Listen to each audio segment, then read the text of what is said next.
Good morning, good afternoon, good evening, wherever you are in the world. I'm Nicolas Véron. It's my pleasure to introduce this new session of What Now Europe, the series at the Peterson Institute for International Economics. And today we'll talk about the digital euro, which is one of the big projects of the European Union at this point.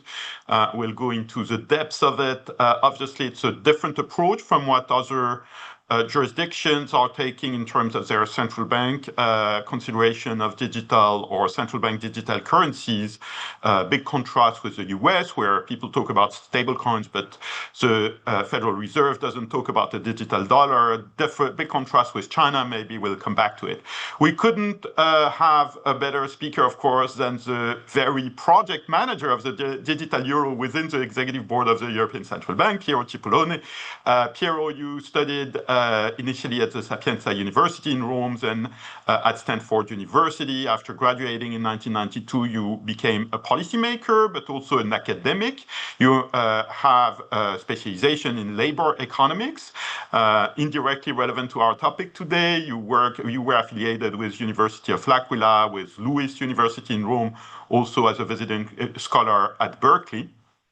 And also in 92, after your graduation, you, as I said, became a policymaker. You worked for 3 years at the Ministry of Foreign Trade, and then entered the Bank of Italy in 95, where you have been for most, but not all of your career. You had countless positions in everywhere at the Bank of Italy, but I will also mention that in the late 2000s, you were the head of the Invalsi Institute, which is an agency in Italy involved with the evaluation of public policy in education and training. In the early 2010s, you were 3 years in Washington, D.C. as an executive director at the World Bank for Italy and the other countries in the constituency.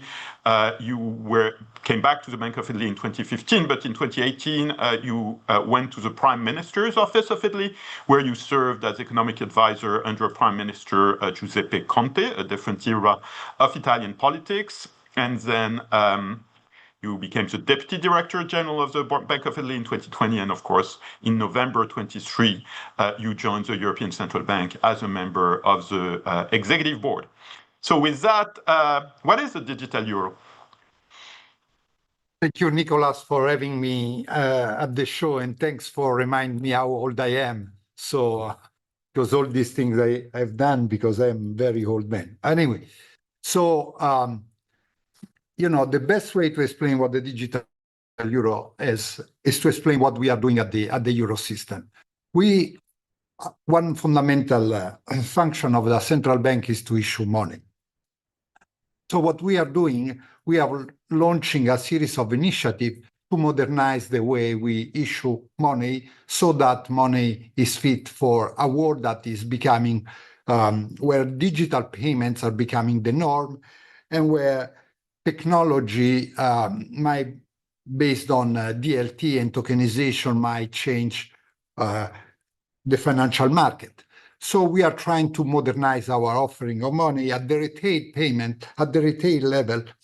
We are complementing the cash with a version of it that is digital, and this is the digital euro. So a means of payments that is very much the cash, but can be used for all the needs people might have.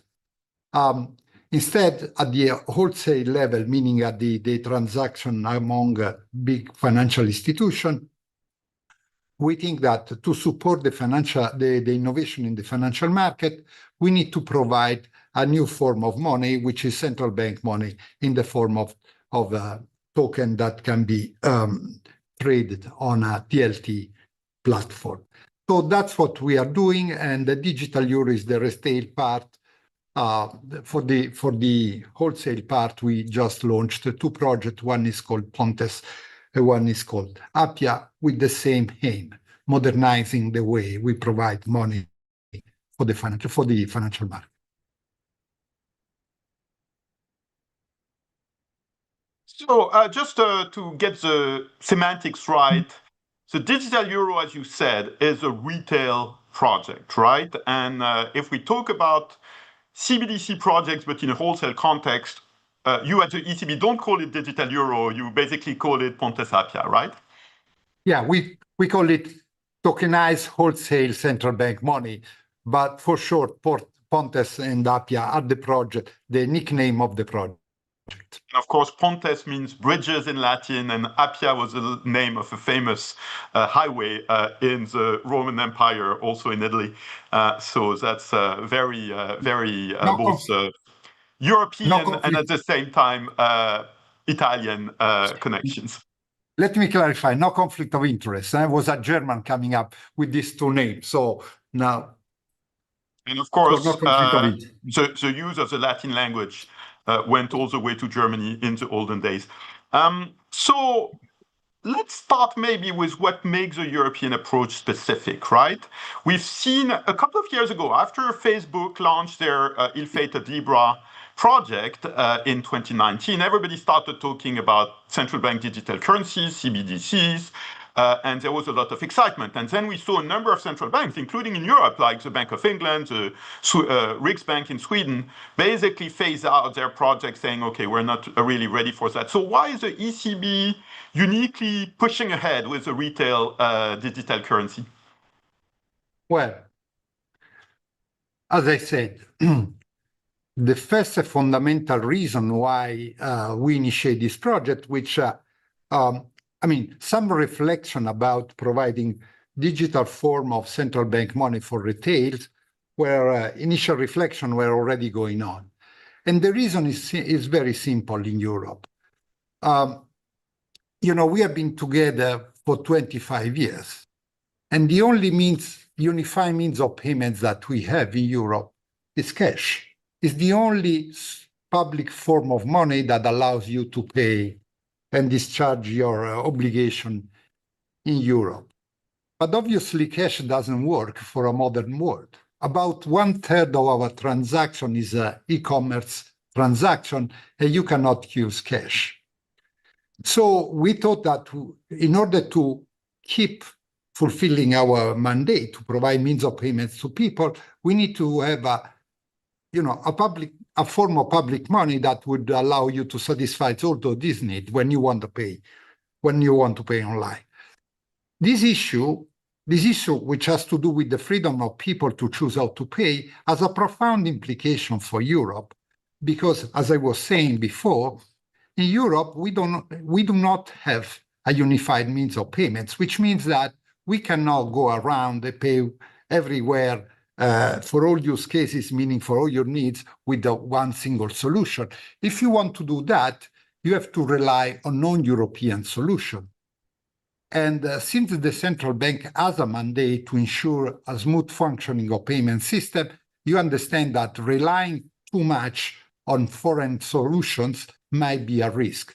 So the occasion of the digital euro, beyond provide a means of payments to people to satisfy all their needs, would also solve this problem of fragmentation of the retail payment market in Europe.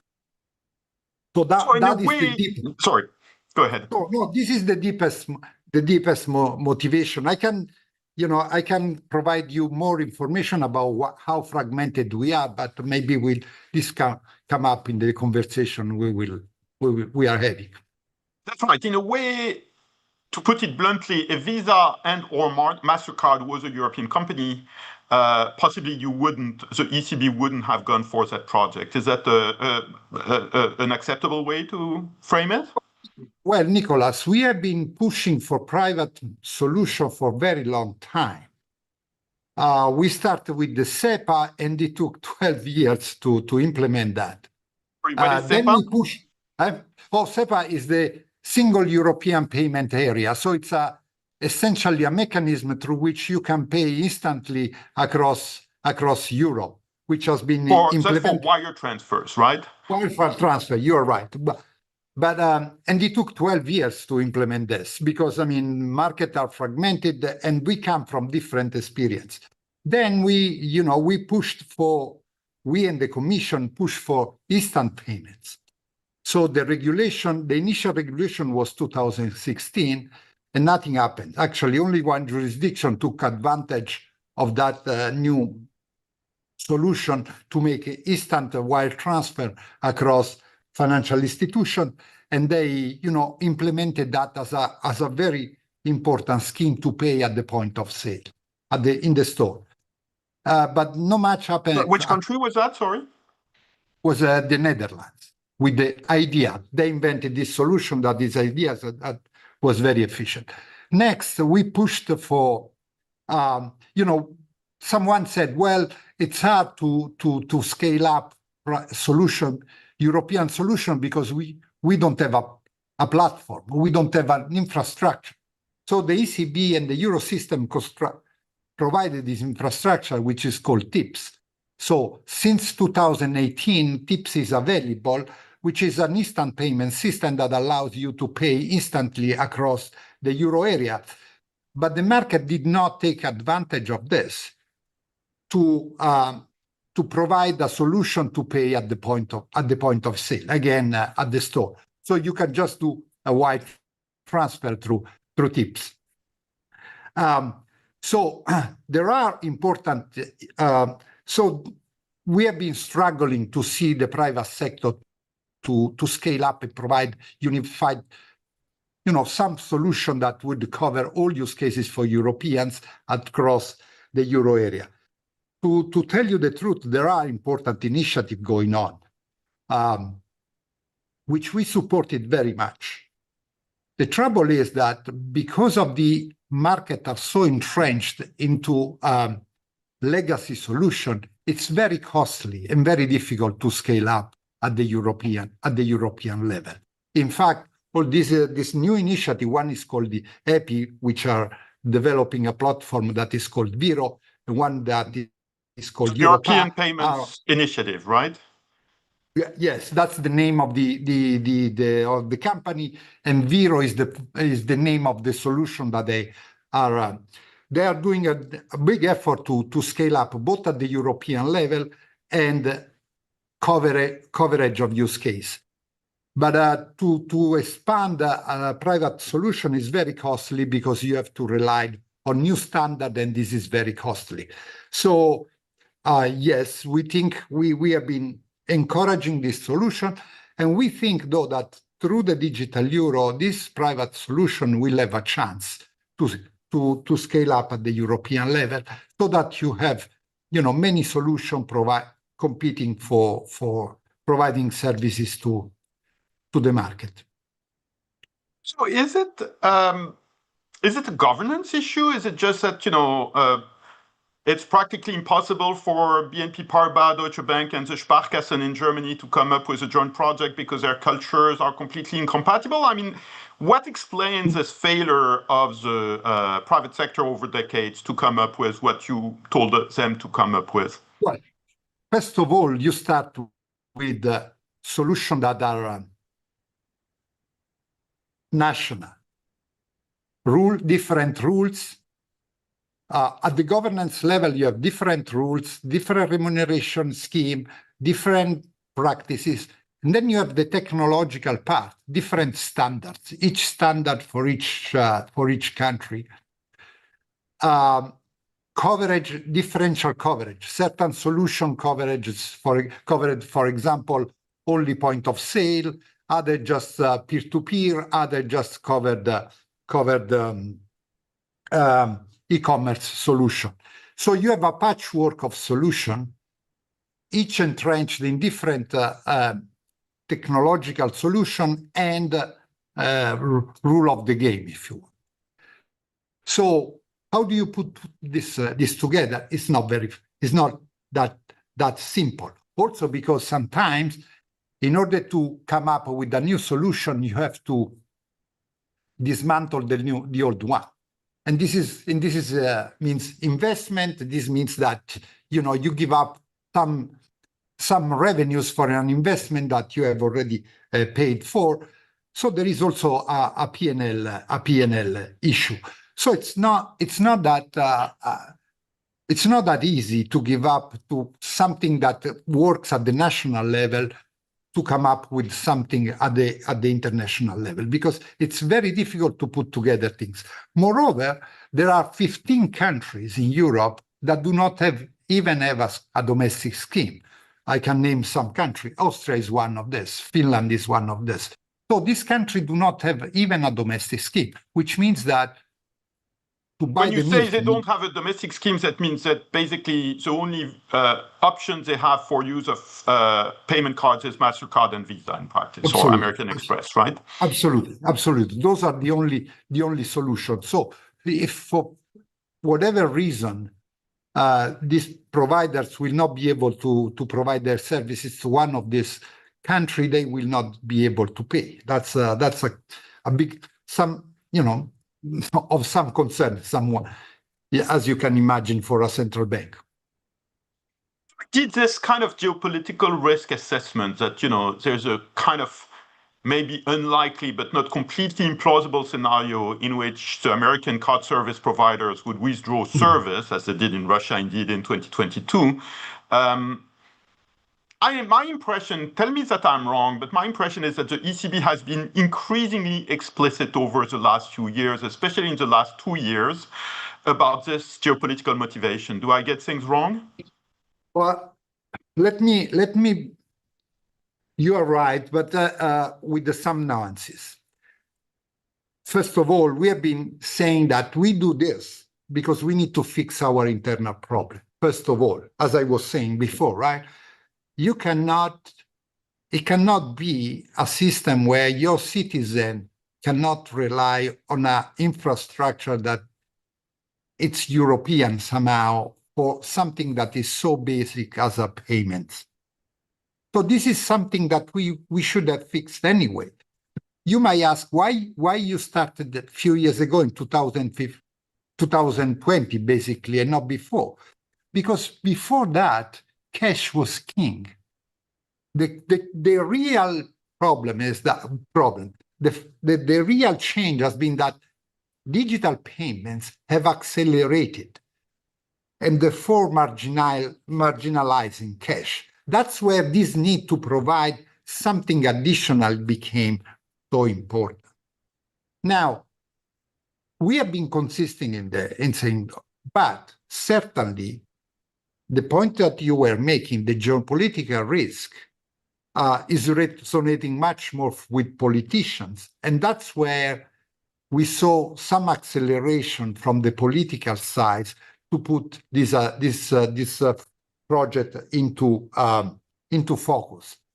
I must confess that, before that, there was a kind of this was a slow-moving project, at least at the legislative level. Then what happened in the last 4 years, provide a sort of acceleration to mostly on the political side. We use this to explain how concrete this risk could become. But again, we are not doing this against someone. We are doing this to fix our internal problem. If you want, I can tell you how I try to convince and to explain to the American friends and those that are not Europeans, how paradoxical is the situation we live in. So to explain to our American friend, I say this: suppose you live in New York and your local credit union gives you a debit card.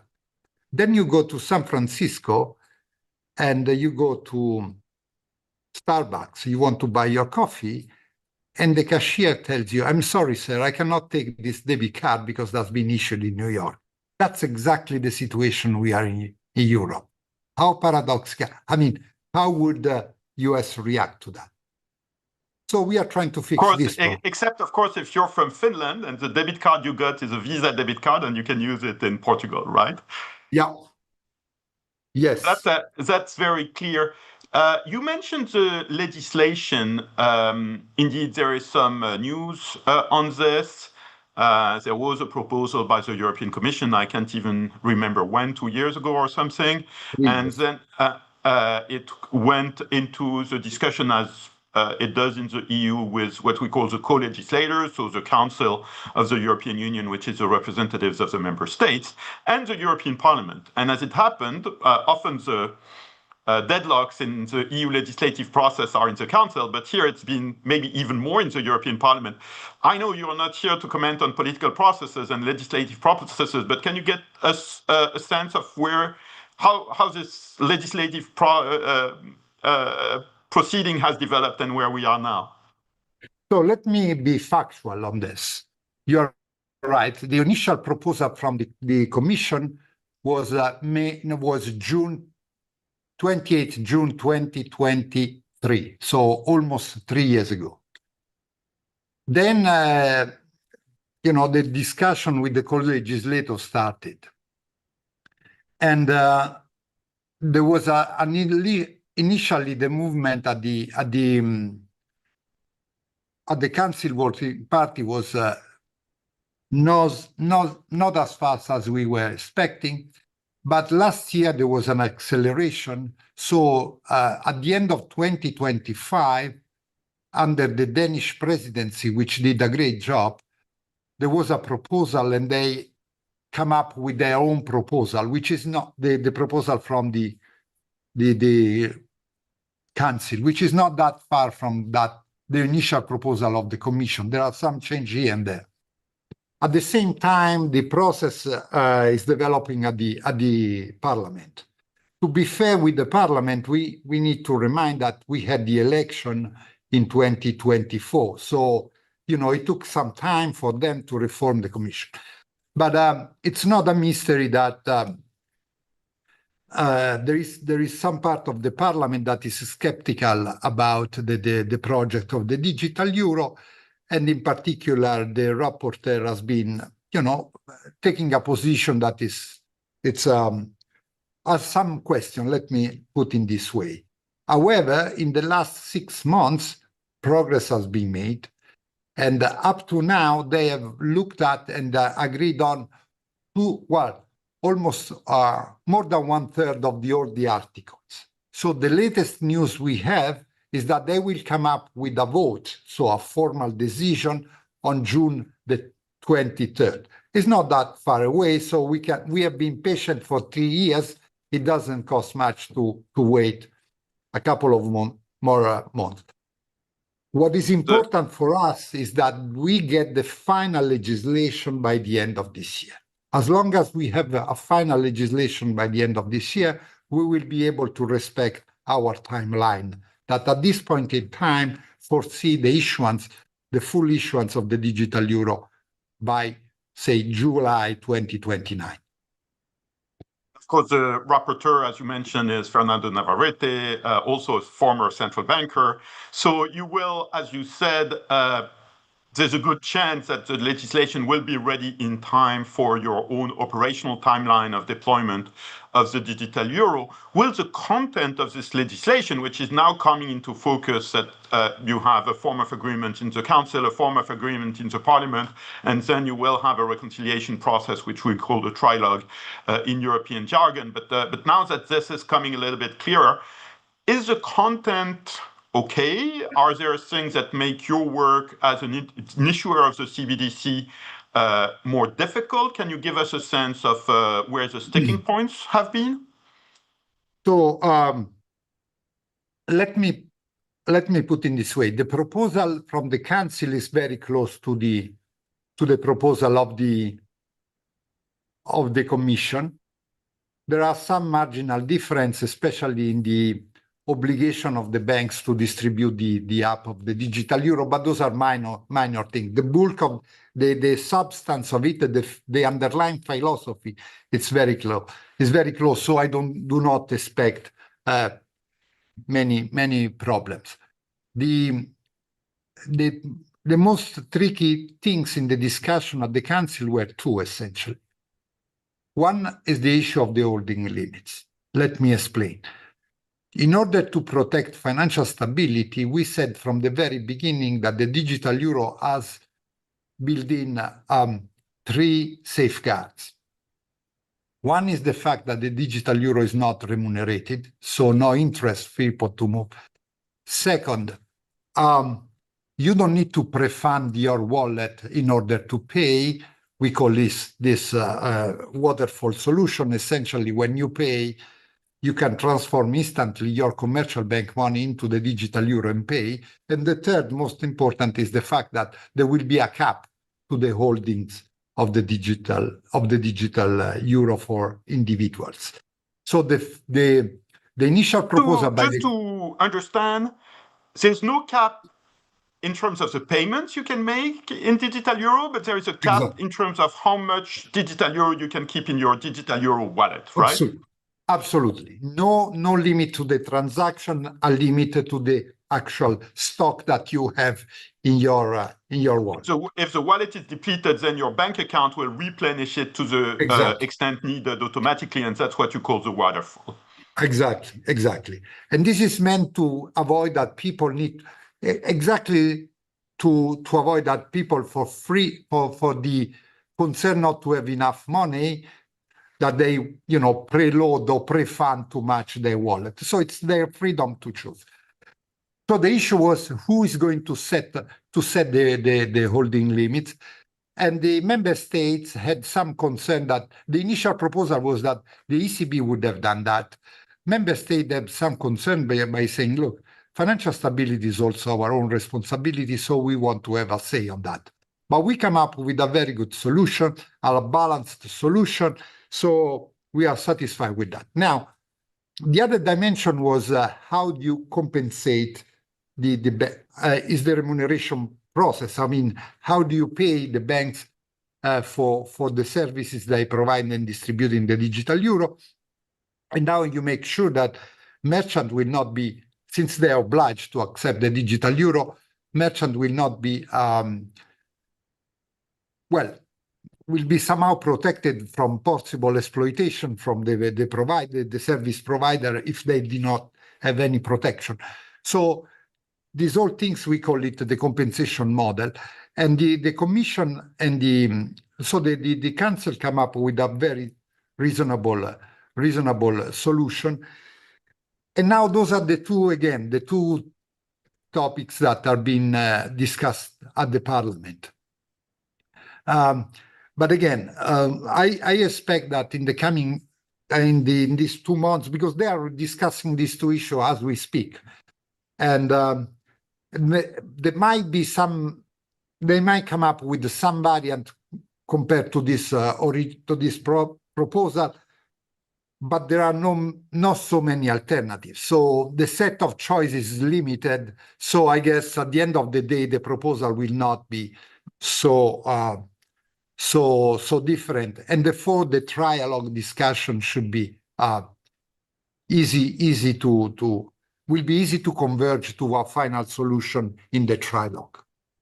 The compensation model, if that means that when the digital euro is in place, say in 5-7 years time, if I go to a merchant, I go buy my coffee at the Pain Quotidien, maybe not Starbucks, who knows? Then I will see that the machine of the merchant does not only accept Visa, MasterCard, Alipay, whatever, but there will also be a little logo digital euro, and I can pay with digital euro without any other intermediation, right? Absolutely. And the cost of that, the merchant will be compensated, what, 100% for the cost of the adaptation? How does that work? The merchant will pay a fee that is certainly, especially for small merchant, will be much lower than the current fees. So it will be an average of comparable means of payments. But because among the comparable means of payments, there are also non-European schemes which are more expensive, the digital euro will be definitely below the cost of this. And this will be protecting especially small merchants. This amount of money will compensate both the banks of the merchant and the banks that have provided you with the digital euro wallet. We call it the issuing bank and the acquiring bank. What is the advantage compared to the current scheme is the fact that the ECB will not charge for the technical services that provides, and this should save money, and this money saved will be distributed more or less in an equal form among the merchant, between the merchant and the banks. The the provider of the payment services. Should say for our international audience that in Europe, the fees for credit cards used are already significantly lower than their level in the US and in many other countries. So we're starting from a lower level. But does that mean that in practice, sorry about that, does that mean that in practice, when I go to a merchant, the merchant will tell me, oh, please pay with digital euro, not with Visa or MasterCard? I should disclose that MasterCard is a corporate member of Google at this point, but that doesn't affect the way I speak about the policy issue. Could be. I mean, could well be. I mean, definitely this could happen. But the freedom remains in the hand of the people. People can choose how to pay. So this to tell you that if the digital euro will not provide a user experience as good as the competitor or the other solutions, then it's not clear whether the people will use it. So the onus is on us to provide at least a user experience as good as the current solution. And if my merchant adopts that kind of behavior, which is not impossible, then they will tell me to pay with digital euros at business loss for MasterCard. Maybe MasterCard will want to exit the European market because they no longer make money, and then I can no longer make payments outside of the European Union with my credit card. How is all this going to play out? Well, I mean, first of all, as you know, we are talking about debit here, while Visa and MasterCard also provide a very important services, which is a credit, which is a completely different product, completely different feature. So we are not talking about this. So there is still a large market for Visa and MasterCard to provide. Second, merchants, sometimes they say that their problem is not just the cost, it's the complexity and the lack of the transparency of the fees that they pay. So maybe this is a space where Visa and MasterCard could work to become to reduce the complexity and therefore have the merchants to accept it. But again, let me reiterate this. This is not the choice of the merchant. The choice of the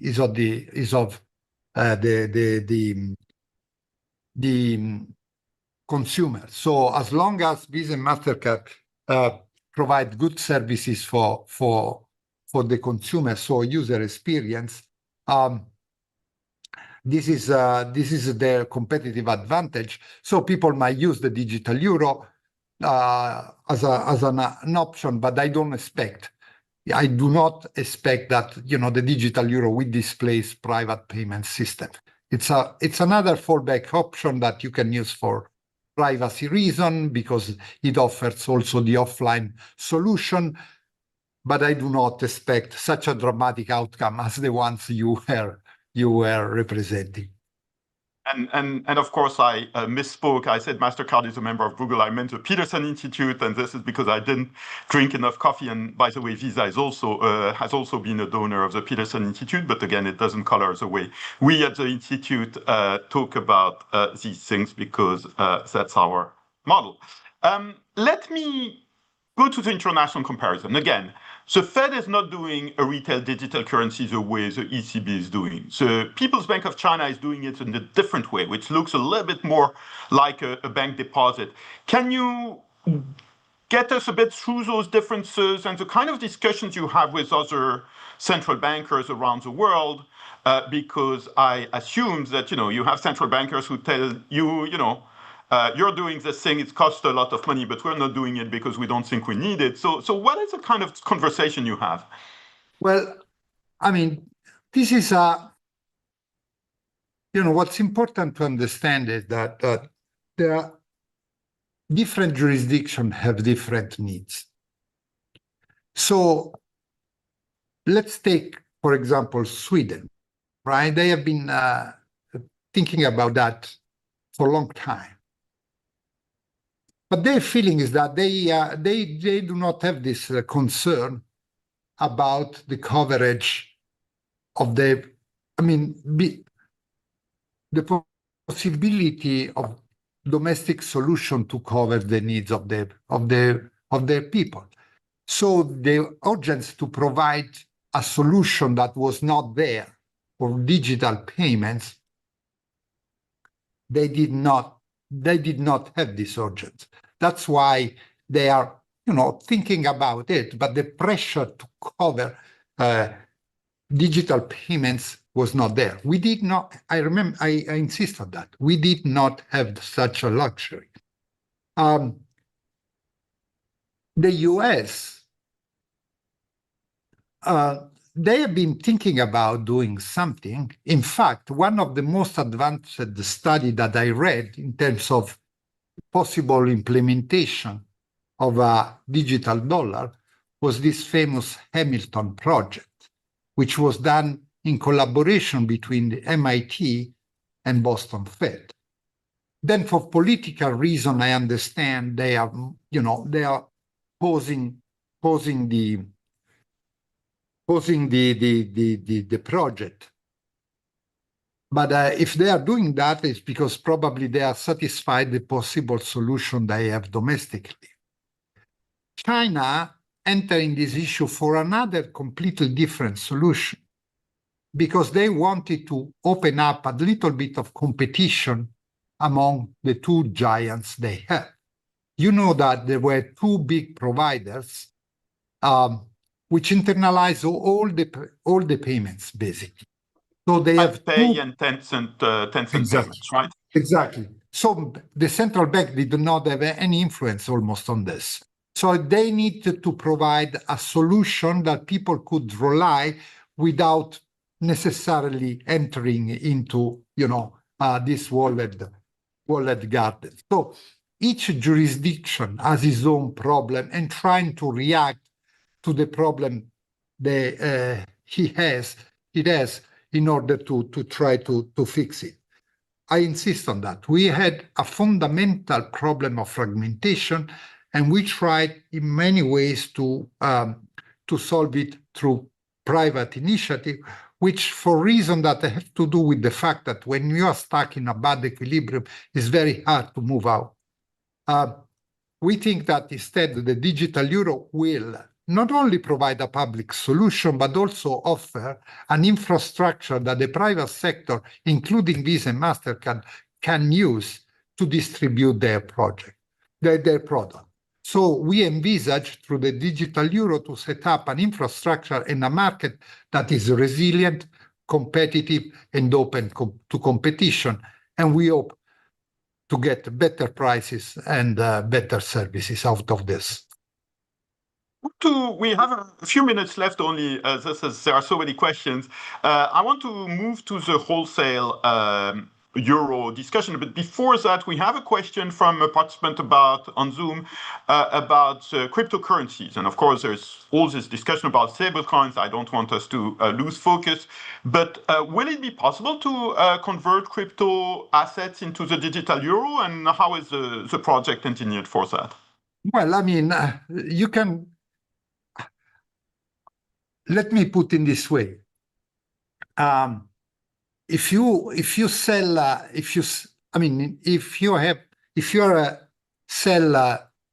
any crypto and someone wants to pay you and you are willing to accept a digital euro, you can do that. You need just to have a PSP that provider.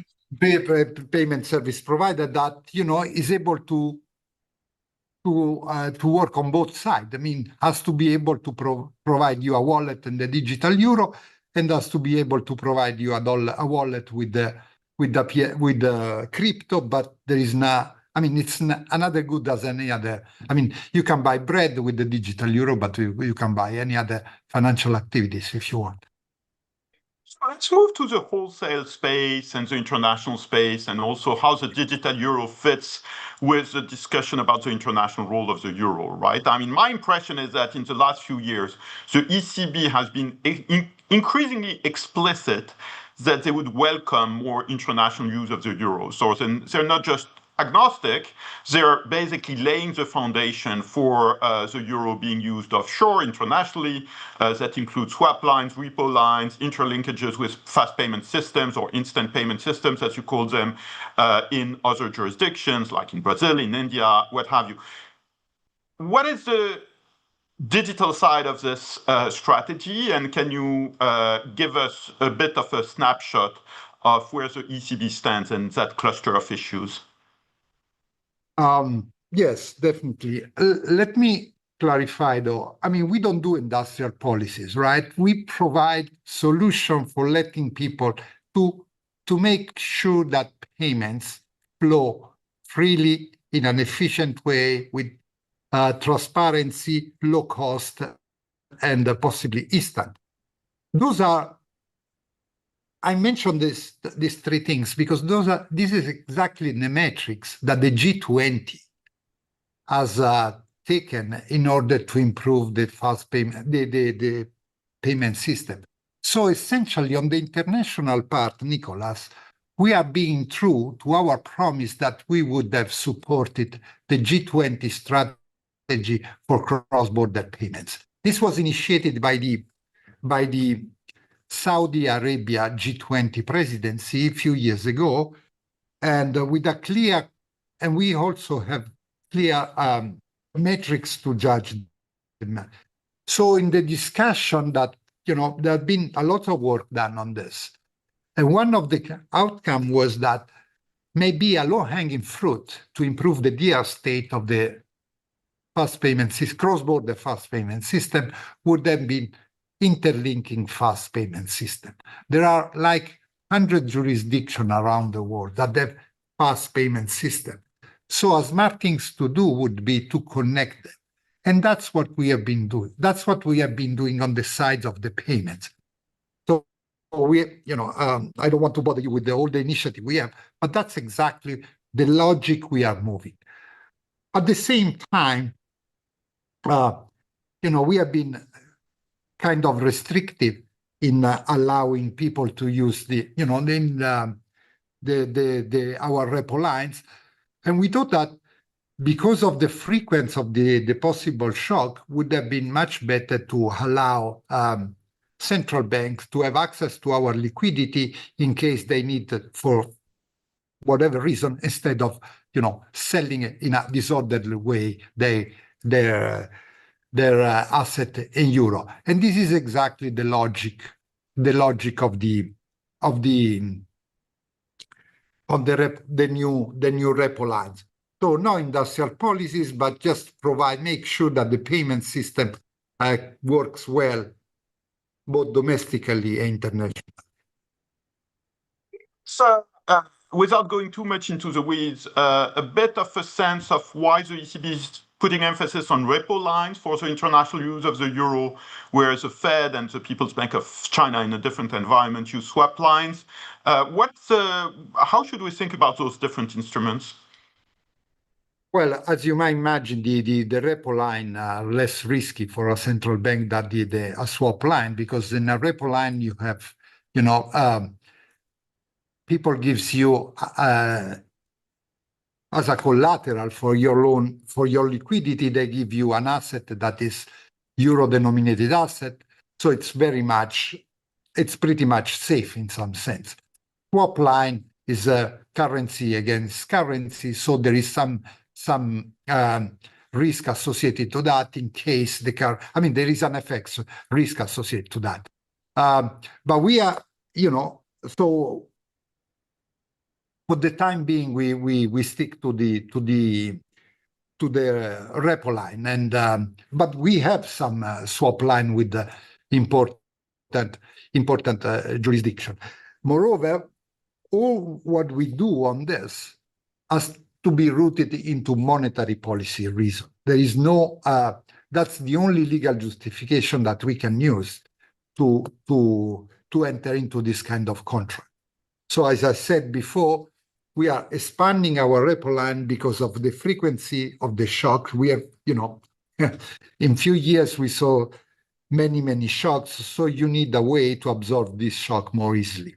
And that's why we decide to expand the repo line.